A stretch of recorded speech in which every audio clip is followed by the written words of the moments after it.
Hello, everyone, and welcome to the Random Heathen Ramblings podcast, where we discuss all sorts of things Germanic heathenry related. My name is Jesse, and I am your host. Let's get into it.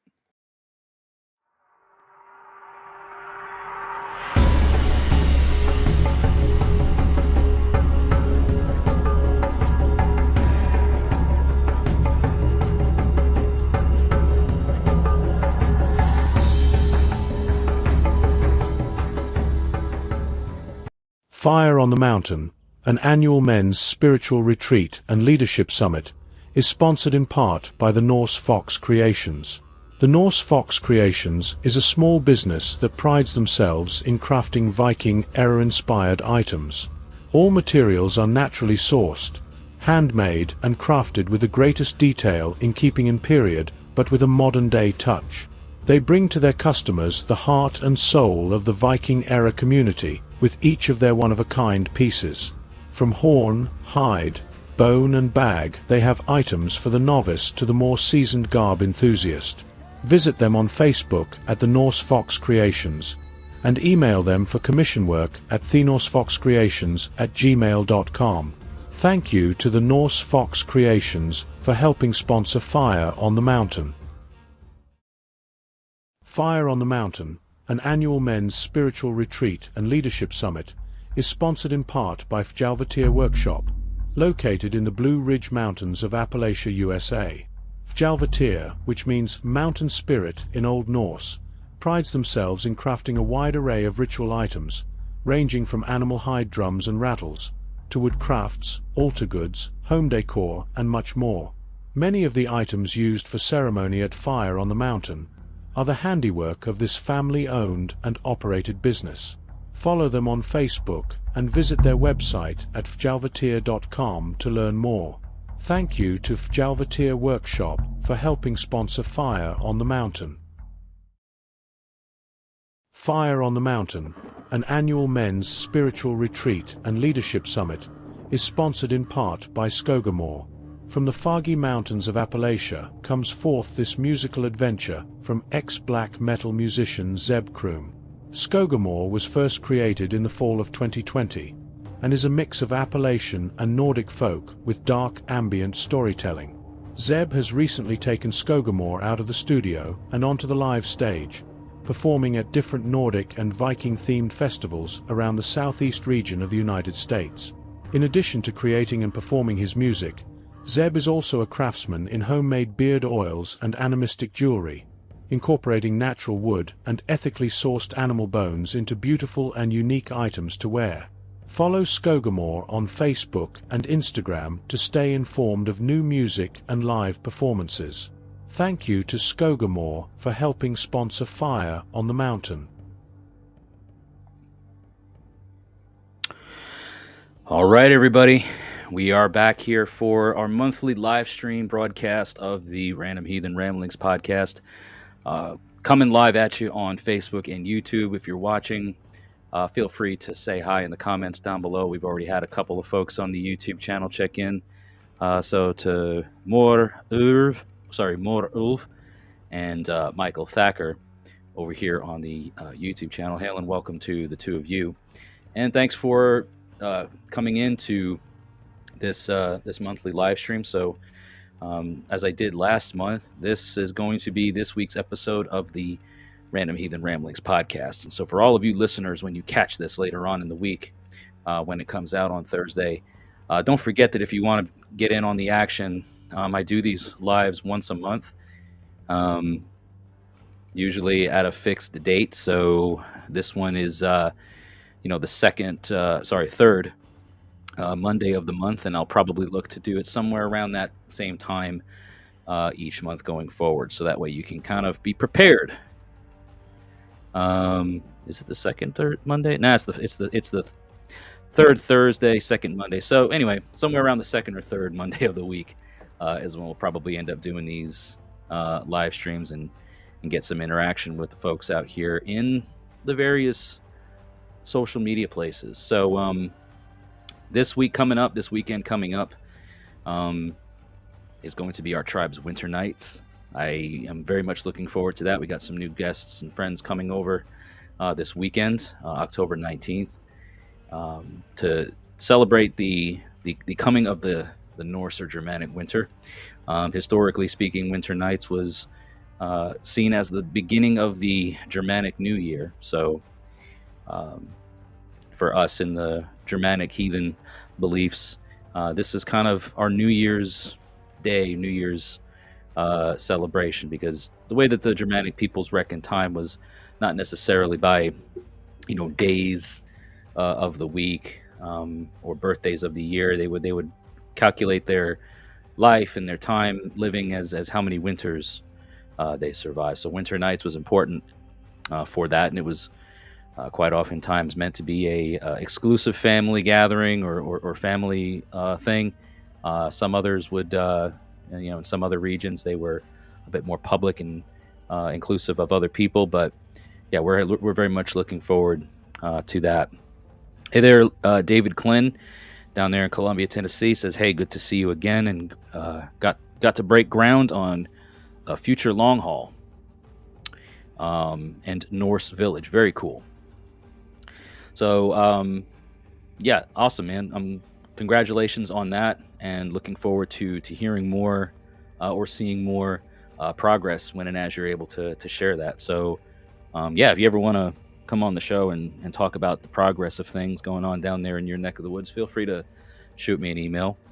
And everybody else that's catching this, if you're interested in wanting to ramble with me on a podcast one time, you can do it one of two ways. You can always email me, midgardmusingstn@gmail.com, or you can call the Midgard Musings podcast hotline, and that number is 615-671-9832. Email helps me keep track of things and helps keep us in a line of communication. But even if you don't want to be on the episode and you just want to drop a voice message and leave me your thoughts, you can do that by calling into that hotline number, and we'll have your voice put out here if you want on the show. So again, this is a live stream. I'm going to be taking some questions. I know a couple of folks have posted their questions. If they're not able to join the live stream, they left a comment on the Midgard Musings Facebook page or YouTube channel post. So I'm going to be going back and forth between that. But before we get started with those things, I am going to be what am I saying? I'm going to be kind of recalling or reminiscing a bit about this past weekend's celebration with the folks of the Raven Moonhearth Kindred in Tennessee for their Shadowmoot event. I've been talking about it now for the last maybe a few months, on and off, and pretty regularly now for the last couple of weeks at least, or more. Kind of advertising, getting the word out, drumming up some attention for it. And that was just this past weekend on Saturday, the 12th. So we all got a chance to, meet together at the Barfield Crescent Park here in Murfreesboro, Tennessee. It was a bit of a different thing, planned to be a different thing, based on the fact that they couldn't hold the feast and the camping and everything on the scale that they've been used to kind of doing it for over the last 10 years. As I recall, their chieftain Greg said that the either next month or beginning of December is the Hearth's 11th year running. So very excited that they still, despite the challenges of them not being able to do it in the space and at the area where they normally do it, they were still able to find a way. Michael Thacker says that since Winter Nights is this week, what would be a great dish to add to the feast spread? Your opinion as well as everyone else's. Yeah, that's a great question, Michael. We have been doing a sort of unofficial traditional thing every year since last year, really. So this is our second year kind of repeating the theme. We do like a potluck soup, stew, and chili kind of thing. So we encourage people to bring something that is along the soup, stew, or chili line. Of course, we can, we're happy to take, whatever, breads, desserts, fruits, vegetables, stuff like that. Things that just kind of make us feel like, we're stocking up for the winter months, and we're eating good and kind of, feasting in that really hearty sort of way. So soups and stews and chili. It's great this time of year. It's that type of food that really warms your bones. So that's what we like to do. And making it a potluck sort of thing doesn't put the burden too heavily on any one person. So everybody's kind of pitching in and contributing in that sort of way. So that's what we do. And that, interestingly enough, that's how the Shadow Moot event last weekend with the folks in Raven Moon Hearth and the surrounding areas. That's how they did their event. They usually with their public events, they will charge at the door for the ticket fee for the camping and getting your meals and all of that. And so since this year they weren't doing that, they nullified the entry fee. There were no ticket sales to buy to come to the event. But they did instead make a potluck thing where they asked, if you're going to come, please, bring some food items or plates or whatever. And we had a really great spread. I made a vegetable lentil soup. There was some awesome chili. The Hearth, Max, their scald, he did a pulled pork, a smoked pulled pork barbecue, which was delicious. Some folks also, there was fruit, there was vegetables, there were yummy desserts, kinds of cookies. My wife did a sweet potato bake. My Thule, he brought a variety of cornbread, which was great for to accompany soups and stews and that sort of thing. So it was a really great just late summer, early autumn spread to get into the spirit of things. And aside from that, one of the folks who I've had on this show before, he has a music site or page and a YouTube channel called Skaldic Works. And Blake Russell, who is the man behind the name Skaldic Works, he lives in Alabama, and he came up for the day from Alabama with his big Davoud drum and some other hand drum and his taggle harp that he plays. And so we had some really cool, like Nordic, Germanic kind of sounding music and drumming and stuff going along throughout the afternoon. And it was an all-day thing, so I got there early, around 8:30 or so in the morning. Most everybody else came a bit later on in the day. But I had a class that I ended up teaching that morning about Sumbul, historical heathen Sumbul, which for those of you that are listening and watching this episode when it comes out, and for the folks watching this live now, if you didn't get a chance to make it to Shadow Moot and you're interested in what the class was about, I did film that whole thing. So tomorrow at I think it's premiering on the Midgard Musings YouTube channel at I believe it's 6 p.m. Eastern, 5 p.m. Central Time. So tomorrow evening on the YouTube channel, that class will be airing on my channel there, so you can watch everything that was talked about regarding the myths and facts of historical heathen Sumbul.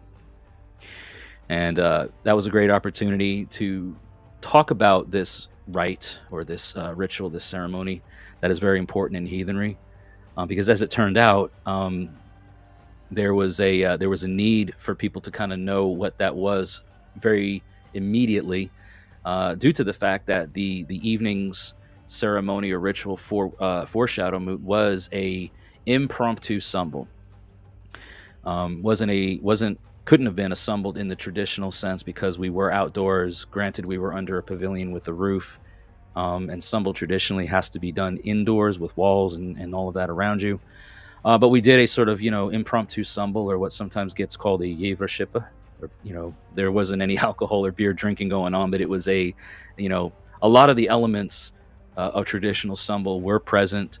None of that was filmed, of course, because it was meant for the attendees and all that there. But it was a really, really interesting thing to teach a class about Sumbul, and then not only participate in a sort of Sumbul thing later on that evening for the event's ritual. So not only did I get to participate in that, but I was asked to lead it and to sort of run with it. Which is the first for me. All of the Sumbuls that I've done have been in the kind of the privacy of the hearth or the home myself, or other hearths and homes that I've attended where I've participated in the Sumble and somebody else did the work, did the leading of it. This was my first time doing something of a public nature with, you know, I think at the table that were seated were close to 15 people, not including myself.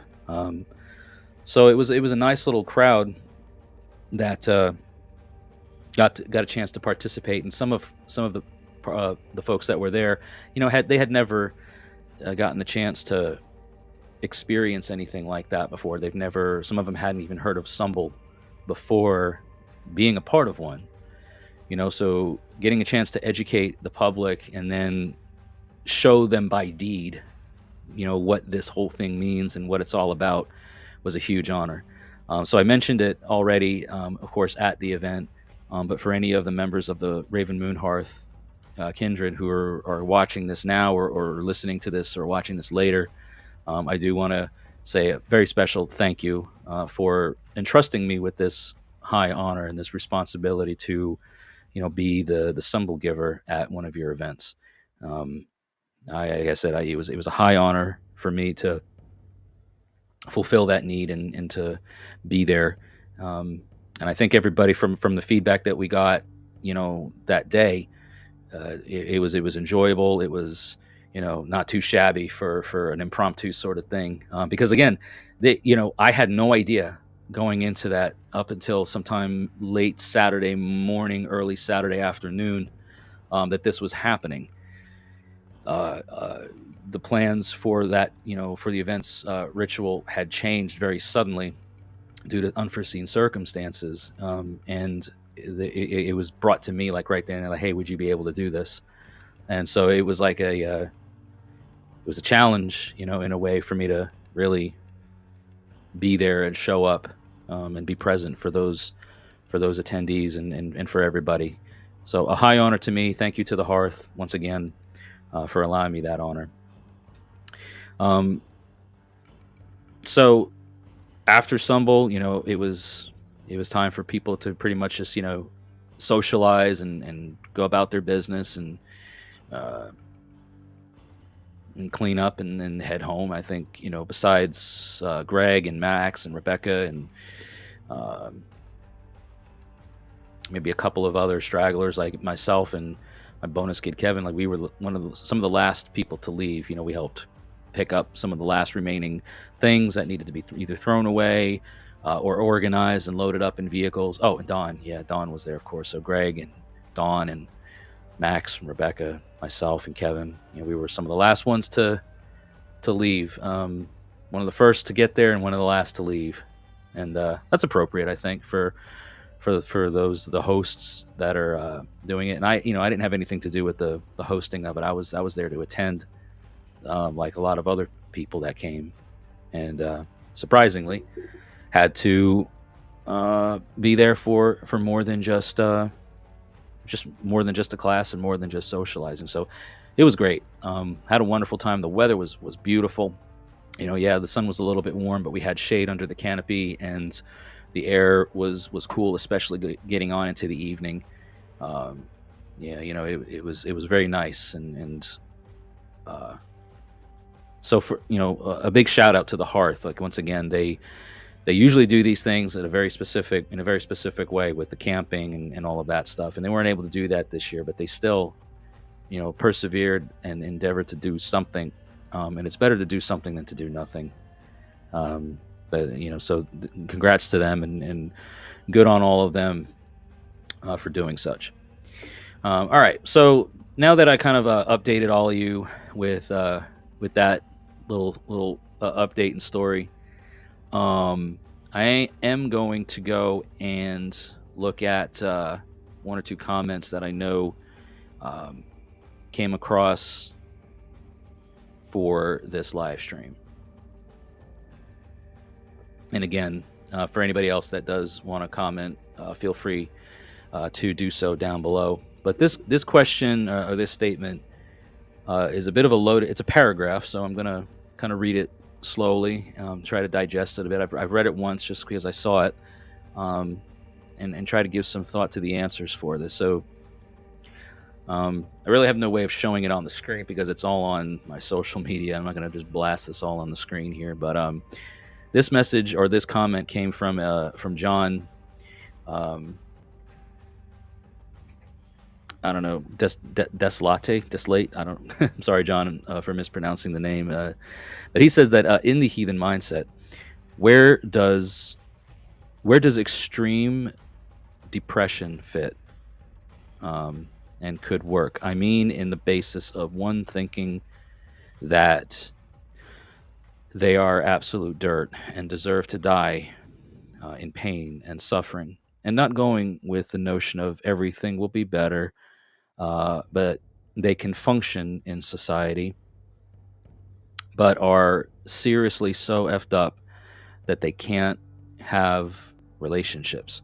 And when they do, it's through extreme debauchery and violence. Along with that, how can it fuel someone to strive past their own simplistic BS to become better, but not destroy everyone around them in the process? And he says, and medication and therapists are not the answer.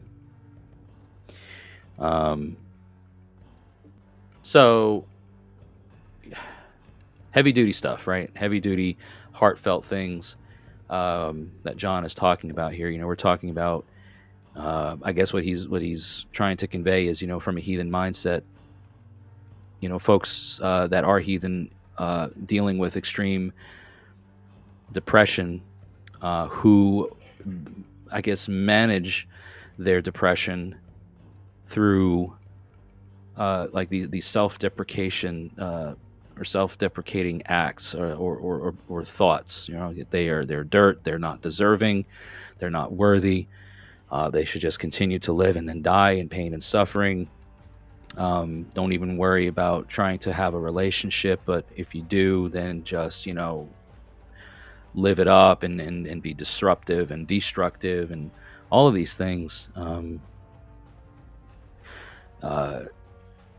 How can it fuel someone to strive past their own BS and become better? And we're not talking about, going to a therapist or taking pills or drugs or something like that. Like he's saying that, that's not the answer. These types of topics and these types of subjects are very,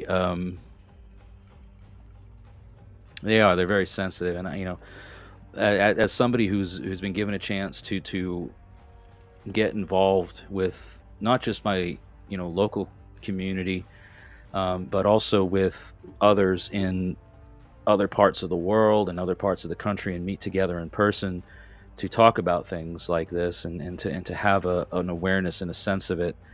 I'm very much in tune with mental health, with a lot of the people who I interact with. Everybody has things going on in their lives, and everybody deals with things a little bit differently. But I definitely think that I have a more intertwined connection with people who are battling the negative side of mental illness, and depression is a big one. That can be a crippler. Now, when somebody takes on the approach to be self-destructive, to take on the approach of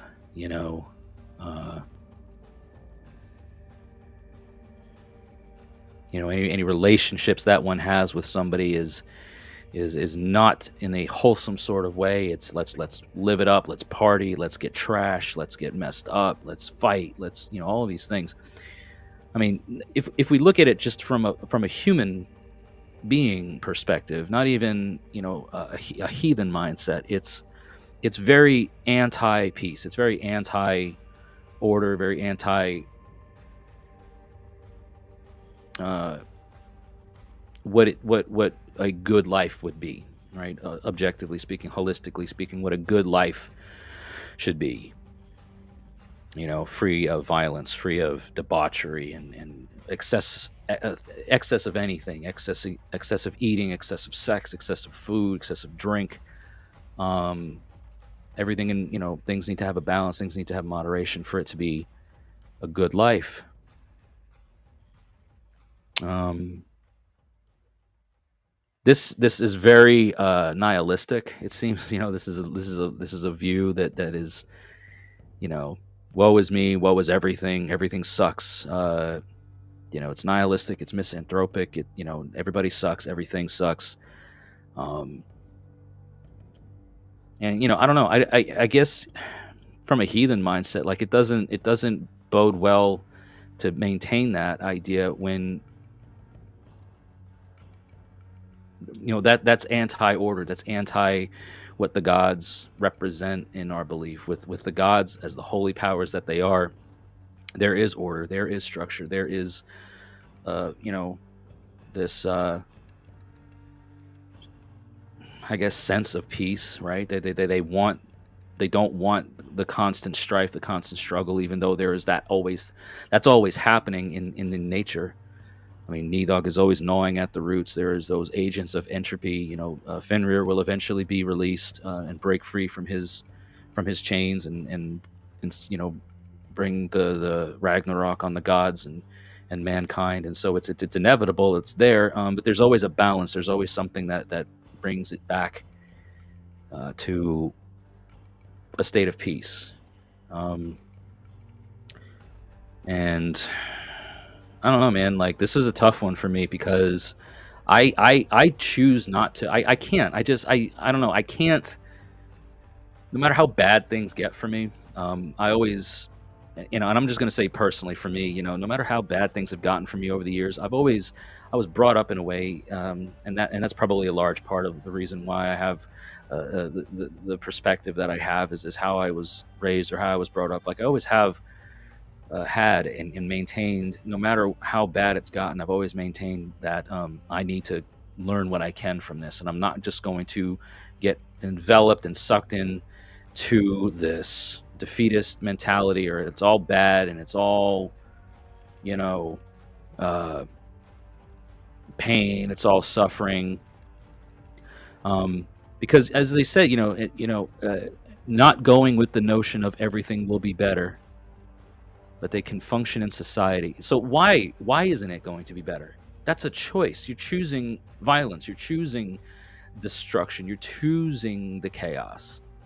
And again, this seems like a very specifically targeted thing, and I don't know the specifics of it, but when I hear stuff like this, it just makes me think that, well, whatever the situation is, if you want it to be different, if you want it to change, then change it. Okay, if you don't want to be fat anymore, then stop eating so much food. Get up off your ass and exercise. Drink more water. Be more active. Do all the things that is going to change the situation of what it is, right?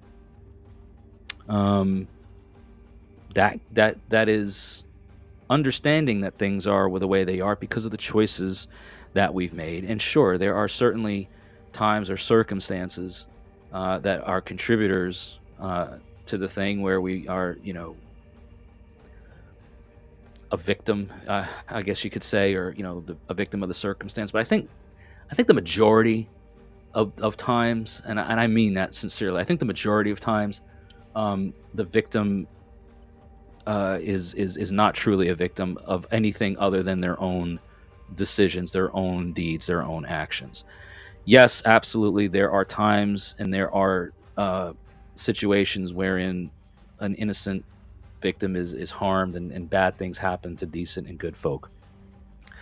I'm not delusional, and I'm not in denial of the fact that, and I'm not victim shaming here when I say that, yes, there are definitely times in situations where they're, true victims are experiencing negative things that ruin their lives. I think, again, though, the majority of the time is it's mostly my life sucks and it's nobody else's fault but mine. And if you're in denial about that or delusional about that, then you're not gonna find a solution. You have to face those hard things and those difficult things to be honest with yourself and realize, yeah, this is the way things are is because of me, my decisions, my choices, my actions. All right, so this is how I feel about it. I'm not a professional. I don't have professional background with psychology or anything like that. That's just how I feel. So I'm going to leave it at that and see if anybody else has anything to say. We have a question, though. Michael Thacker says, about the timing for a stumble. Would it be best at the beginning of a meetup, before feast, during feast, or after feast? I think from a historical perspective, timing-wise, it's usually done during or after the feast. We do it after. Like we'll have our feast. We'll get our fill in. After we bloat, we do our we don't say religious or spiritual work. We do our ritual before we feast. We spend time. We do that thing in ceremony before we feast. Then we come in and we socialize and we feast, and then we call the formal stumble to happen, usually after that. And I think that's somebody asked during the class if you can only do stumble, like once a year, and I said no, you can do it. We know historically that stumbles were done on the attested holy tides and the documented holy tides. So there was always stumble at Yule and winter nights, and then the Sigurdblot or victory feast, victory sacrifice. But I think that you can also have a stumble on a random Tuesday if you want. If the and stumble doesn't even have to be something that is done as a heathen observance of anything. Like I mentioned also during the classes, I have Fire on the Mountain coming up in like 10 days from now. By the time you guys are listening to this or watching this on the premiere on Thursday, it'll be less than that. It'll be a week, because we will be arriving for opening ceremony on a week from this Thursday. So we're going to be going up for that, and that is not a inherently heathen event. It's a mixed bag of cultural beliefs and everything being brought to Fire on the Mountain every year. And the host of that event likes to have a stumble when we feast the first night. So either during or after the feast, I think is fine. I guess every to each their own. But if you're looking for suggestions, there's mine. I would definitely say that if this is your first stumble to do or to lead, some things you definitely want to be aware of are anybody that's coming in there that you're, not. If anybody can come and do it, and you're not intricately intertwined with their lives and they're with yours, so if they're a bit unfamiliar to you, make sure that they know what it is that's happening, what's going on, the importance of the ritual and what it represents and what it means, and also be aware that people who have had too much to drink or have had anything to partake of beforehand that could alter their state of mind, should probably not be getting involved with things like toasts and boasts and then oaths even, because oaths are binding, and if you are inebriated and incoherent because of some sort of intoxicant that you've ingested, you've drank too much, you've whatever, you could be saying things outrageous, and if there's no person set to regulate that, if there's no thule or no person to be in that position to control what's being said and to challenge things that are being said, it could go very badly for not just the person saying and doing those things, but for everybody else that's there present. Because especially when it comes to oaths, everybody is bound by all of that, and so those are some things that I would definitely be sure to consider. And watch the video too when it comes out tomorrow, Michael. It'll maybe help clarify or educate you on some things. I do cite some sources that you can check out for more information about historical heathen stumble. as well as an article on a blog site that will really condense it all for you and help you collect it. Because some of the sources that that I cite are, to be honest, difficult to come by to get your hands on, because they are rare and they are expensive when if ever you can find them. One of the books that we end up talking about during the class, somebody just searched on Amazon for it and found it for like $900. It's crazy. All right, here we got another question. They're all in runes on YouTube, so with the Yera symbol.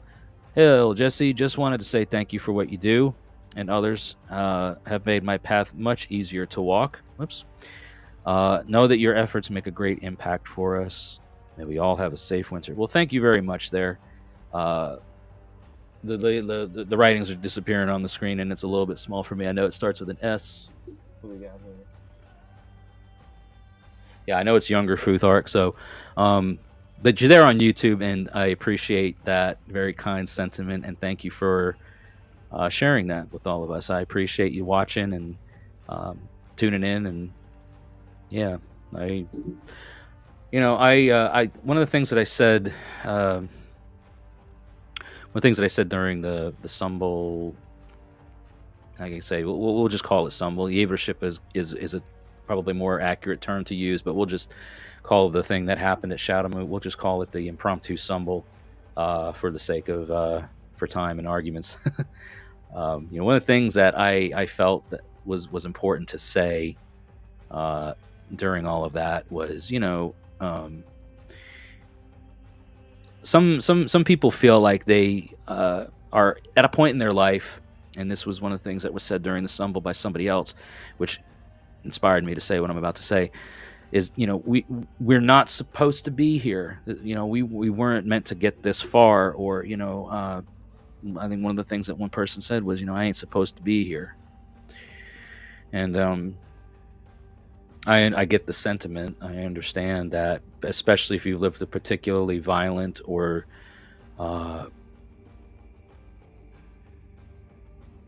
strife driven life. There's been a lot of uprooting and moving, or violence, or just things that can tear the spirit of the human soul down, to a point of feeling defeated and unworthy of anything.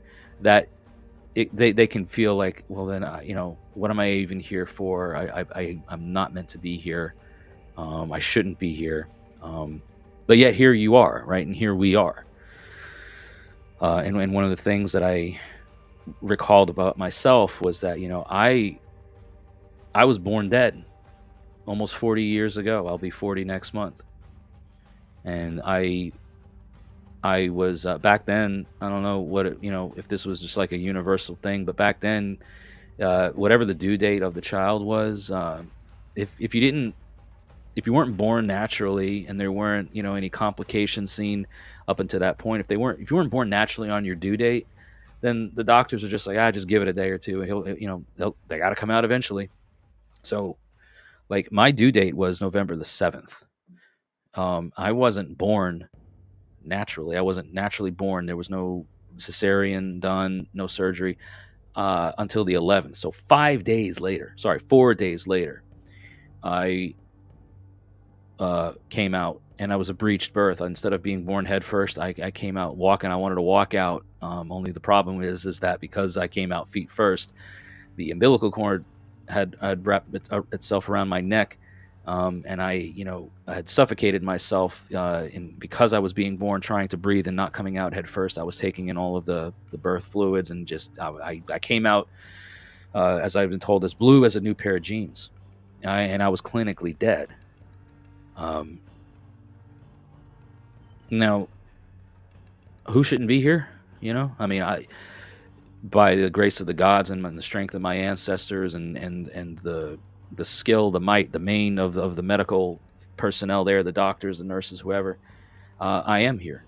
And I also didn't ever think that in this time of my life, I had no idea what I would be doing or where I would be, but this certainly was not what I had in mind to be doing. To be called upon at a public heathen event to lead a ritual, to lead symbol for people. You know, I never once thought in my wildest dreams that was going to ever happen. I'm still surprised about it even now that it did. You know, and I also didn't think that, you know, I'd have a voice or a presence as small as it is, or as it might be on social media, to share things like this and to give recognition to people and to get answers for people that have these questions, and to help guide or to help mentor, to help find things. You know, shoot, I'm a bonus dad now, and I'm almost 40. You know, no kids of my own blood running around here, but I've got bonus kids. Never would have thought in my life that this would have been what the gods and my ancestors had in store for me. What the Nornir wove into my thread. But what's interesting is, you know, when we do get these things, when we are given these threads woven into our life, is we have choices. You know, this is the thread that was woven for me, and my choice is: do I weave strength into this thread, and do I continue to fortify it and to strengthen it and to enhance it and to grow it, or do I give up and do I, you know, say, oh, you know, this sucks, I can't believe it, I'm, you know, I got to take care of this and I got to do that, and I got all these responsibilities, and when, right? Oh, the world is terrible. Look at everything burning down, drown, you know, floods and sickness, and everything's terrible. Like, don't get me wrong. Again, I'm not delusional. I understand and I see these things. It makes me want to do even more, though. Like, it makes me want to be a voice of hope and a voice of encouragement, and to, you know, help people to wake up and realize what they're capable of, and you know, whether you're heathen or not, you have the strength within you. You have to tap into it. You have to call upon that. You have to reach back. Your ancestors can certainly help with that, and they want to. You know, they didn't get where they got through being all lackadaisical and you know, nonchalant. Like, they put the work in, and the work has changed over time. The work has changed over the years, and we live in a time, we live in a society, you know, where it's a little bit different now. But work is work, man, and if our ancestors put the work in to get them where they got, which by proxy got us to where we are, you know, if it wasn't for them, we wouldn't be here. You know, so what kind of a dishonor are we doing them when we say things about ourselves that are self-deprecating and, oh, I shouldn't be here? Man, your ancestors are observing you, and they're watching you, and they're waiting for you to do great things like they did. You know, and man, I can't bear the thought of failing in that endeavor. I can't bear the thought of going forward without giving it my absolute freaking best, right? Even if I fall, even if I mess up, even if I make a mistake along the way, then at least I know I did that. You know, that happened while I was giving it everything I got. I did the best I could, the best way I knew how, or you know, and then when I failed, you know, when I fell down, I learned from that mistake, and I picked myself back up, and I said, now onward, right? Onward to the next, you know, get back up, try again.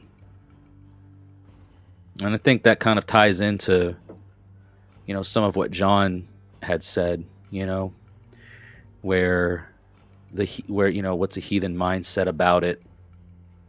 I can try to find the post was a little bit,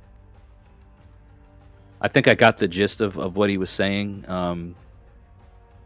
but you know, some of the the way he was saying it was, had to kind of read between the lines about it. But yeah, like, in a heathen mindset, where does extreme depression fit? I mean, it fits in everybody's life, whether you're heathen or not. The difference is, you know, you say that, you know, medication and therapists aren't the answer. Maybe they're not the answer for everybody, and maybe that option has already been been worked. But a lot of stuff like this, you know, you need people. You need people to build you up, to support you, to help you get through things, to let you know that you can get better. You can be better. Everything can be better, or, you know, things can be better. If you believe that they can't, it's because you won't do the work necessary for them to get better. You know? Most of the time I've felt, or I've learned that, you know, when people say that they can't do something, it's not because they're physically incapable or mentally incapable. You know, it's not about their capabilities of doing it. It's about their desire. It's about where their heart is. It's about where their, you know, where they put the energy. If all you think is that you can't, well, then you've already accepted defeat. Can't means won't. Can't never did. You know? And a lot of us, most of us, are capable of so much more than we give ourselves credit for. And from a heathen perspective, if we're not doing our very best, and then what kind of example are we setting? What kind of how are we preserving our honor? How are we living honorably? You know, if the people around us, the people who love us, the people who, and there are, you know, you might be the type of person that thinks that, you know, nobody gives a shit about you, and you're just a worthless piece of garbage, and your life sucks and this and that. Listen, I guarantee you, somebody, at least one person, if not more, cares about you beyond more than that. You know, somebody cares, and that person is going to be in your corner every time. They're gonna get in your face about, you know, you being this self-deprecating attitude. What the heck? Don't talk about my boy like that. Don't talk about my friend like that. Meaning you. You know, you're my guy. You're my friend. First of all, you're your father's son. You're your daughter's mother, or you're your mother's daughter. You're your, you know, father's son. You're, you know, you are the result of your ancestors' hard work. How dare you talk down about yourself and therefore talking down about them? You know, get up. Come on, shake it off. Dust the you know, dust your jeans off, dust your pants off. You know, shake it out. Cry it out, maybe sometimes if you have to. And try again. Get up. Don't give up. Get up. Don't give up. Hello there, Damon Adams, speaking truth. Well, thank you, Damon. I mean, this is just from the experiences that I've had. Everybody has their own experiences, and I'm not trying to suggest that I've got the answers for everybody. I'm just sharing my thoughts of a thing that's being directed towards this live stream, and it's, you know, everybody can chime in your thoughts, you know. Again, because John's thing, you know, it's very specific, and it's very, I can't, you know, when I read about stuff like this, you know, whether it's the individual who's posting about it or whether it's a situation that they're dealing with somebody else, right? So maybe they're speaking on behalf of somebody who doesn't, or you know, doesn't want to voice it for, you know, the sake of anonymity, or whatever the case may be. Or maybe it's themselves, and they're just, you know, whatever it is. You know, I feel like so many of the things that I read about, like, while sensitive and while delicate and while difficult as they are, they can't be so unique that they're the only ones going through it. I don't believe that. You know, I may not be going through it, and I may not be able to sympathize because I haven't gone through it. You know, and that's another type of thing that I know a lot of people struggle with is when you are going through something yourself, and then the person that you're, you know, getting help from, or venting to, or whatever. Like, I think one of the things that we have a tendency to do with people is to put ourselves in this position that we're, you know, this, you cannot possibly understand what I'm going through because you're not going through it yourself.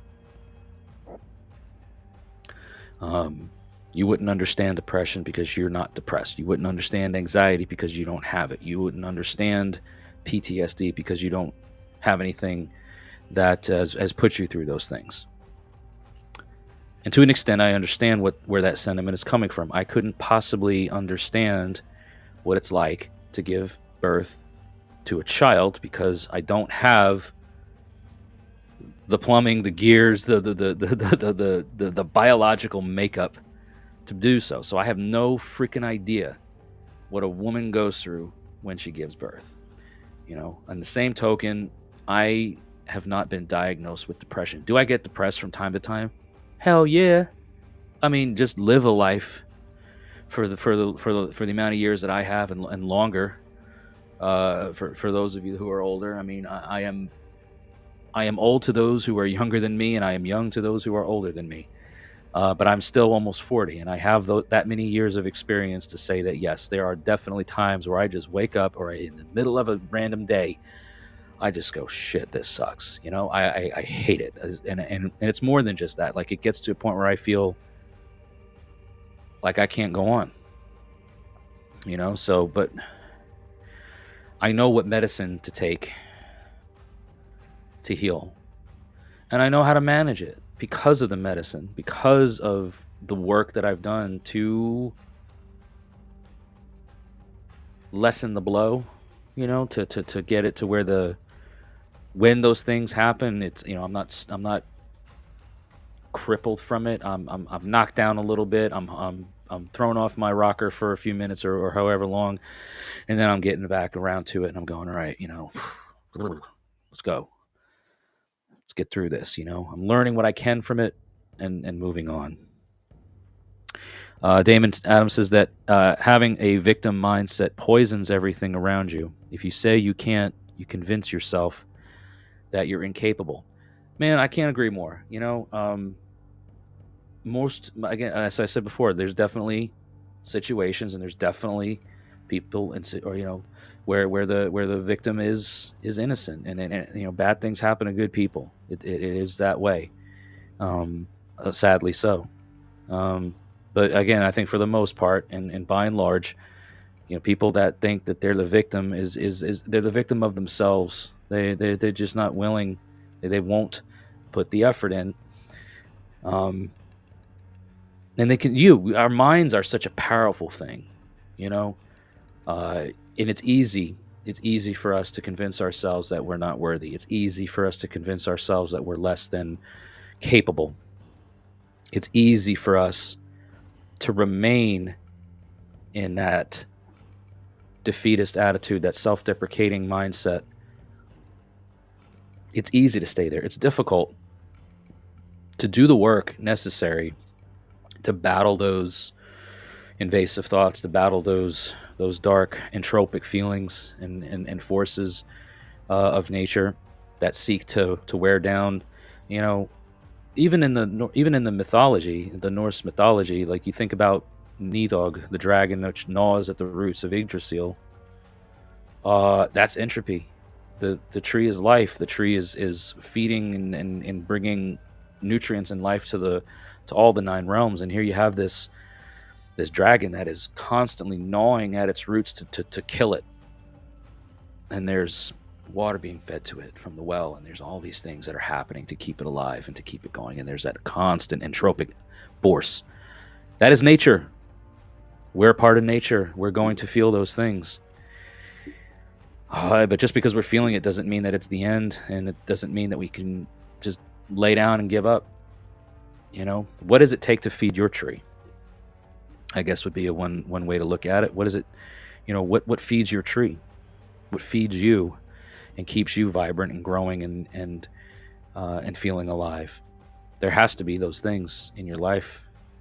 Otherwise, that entropy is going to keep gnawing and gnawing until the roots are cut off, and it's you're just this withered, lifeless shell. So what is the thing that feeds your tree? Nurture it. For me, it's being in nature. For me, it's going into the river. For me, it's going in the woods or on a hike. For me, it's the drum. for me, it's burning smoke, the resin of frankincense and uh, myrrh and some other different types of incense resins, not the sticks that you buy in like the head shops. I'm talking the pure resin rocks, the good stuff.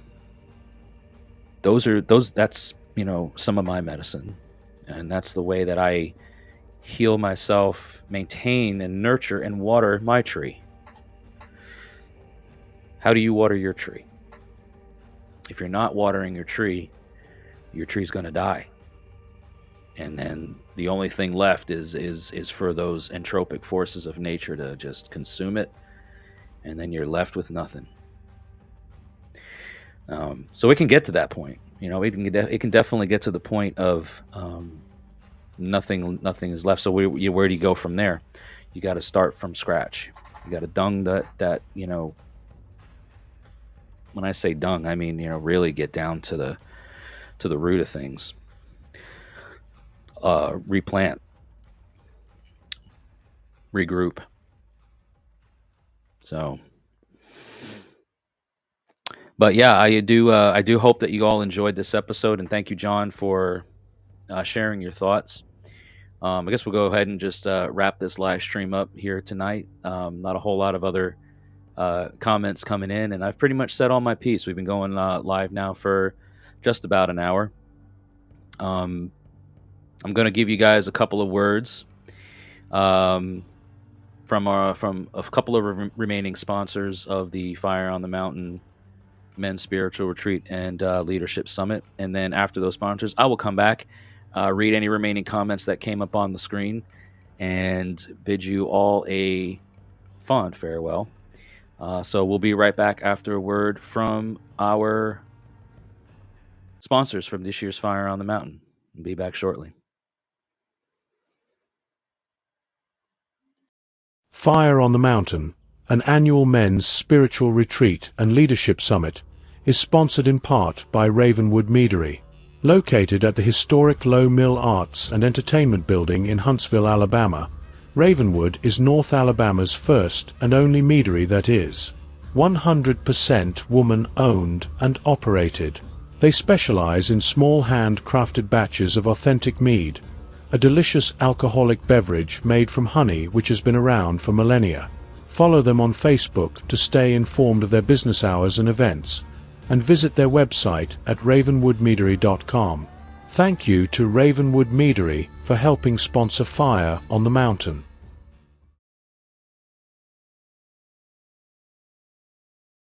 Fire on the Mountain, an annual men's spiritual retreat and leadership summit, is sponsored in part by Moonjoy Meadery.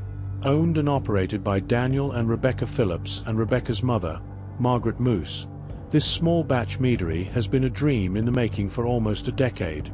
Moonjoy cycles through 50-plus different mead recipes, boasting an impressive amount of variety in their tasting room. At any given time you will find upwards of 15 different meads of varying sweetness available by individual pour, tasting flight, or by the bottle to enjoy at home. Visit their brick-and-mortar location in Lenoir, North Carolina, or check out their website at moonjoymeadery.com to see if they offer shipping to your home state. Thank you to Moonjoy Meadery for helping sponsor Fire on the Mountain.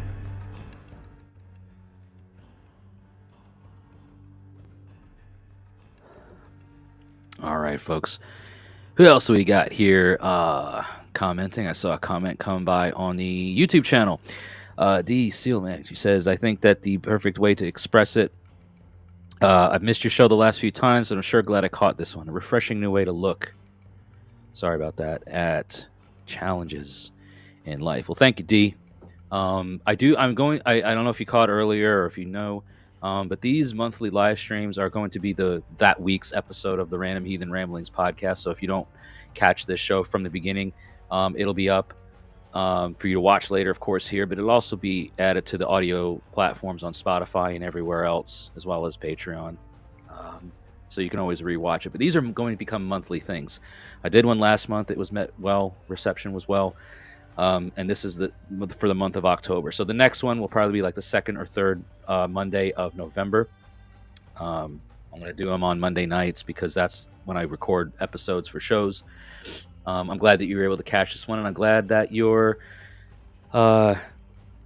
that this was refreshing for you. So thank you for commenting about that, and I appreciate it. And I appreciate everybody that tuned in tonight and watched on YouTube or Facebook, whichever platform you caught this on. A very special thanks to my patrons on Patreon that help these types of things happen, because platforms that I use to record and film stuff like this on, to make it enjoyable, to make it interactive, comes at a price. And for those of you folks that pledge your support on Patreon through, pledging $1 to watch the video stuff, right? All of those little contributions help and add up and make this thing a possibility for all of us to enjoy. So I greatly appreciate all of you on Patreon for supporting me in this way. And it's not a slight. You guys that listen to this or just watch the stuff, the clips, the reels, the shorts, the long form content, wherever it is, all of your views are much appreciated. That definitely helps as well. So thank you all so much for that. And the listeners, if you're listening to this, if you're streaming this on your platforms, whether you're driving to work, here, there, and everywhere, whatever, catching me in that sort of way and sharing it abroad in that sort of way is also a great way to show your support. Definitely needed this one. Someone definitely needed this one, Michael Thacker. I hope it got to the right people, or that it'll get to the right people if they weren't able to catch it tonight. It's out here now. And I don't think there's much else to say about that. And I appreciate all of you for being here to experience it with me, to offer your thoughts, your kind words, and all of that. So don't forget tomorrow at 6 p.m. Eastern, 5 p.m. Central. It will be not a live, but it will be premiering my video from Shadowmoot, my video I'm teaching my class, my Sumbul class. So the myths and facts of historical heathen Sumbul. There's going to be sources in there as well that I mentioned, so tune in for that. Hey there, Patrick Walsh, tuning in as we wrap things up. Good to see you, buddy. I will be seeing you very, very soon in person, so I got a good slap on the back for you coming, my friend, my brother. So looking forward to seeing you here in just a short time. Little over a week now, just a couple days and a week away. So yeah, right at the end. Yeah, man, I started this at 8:00, like I said, and we're wrapping things up now, so it's all right. It'll be out for you to rewatch. Damn right, he says. Absolutely. So yes, everybody, thank you so much again for all of your support. It's been great, and I enjoyed it as well. So thank you for your support. Check out my Linktree link. That's going to be posted down in the description area of this video, and you can find me on YouTube, Facebook, Instagram, Patreon if you want to help support in that way. Thank you very much. Until we talk or see each other again, may the gods continue to notice you, and may your ancestors smile upon you. We'll see you in the next one.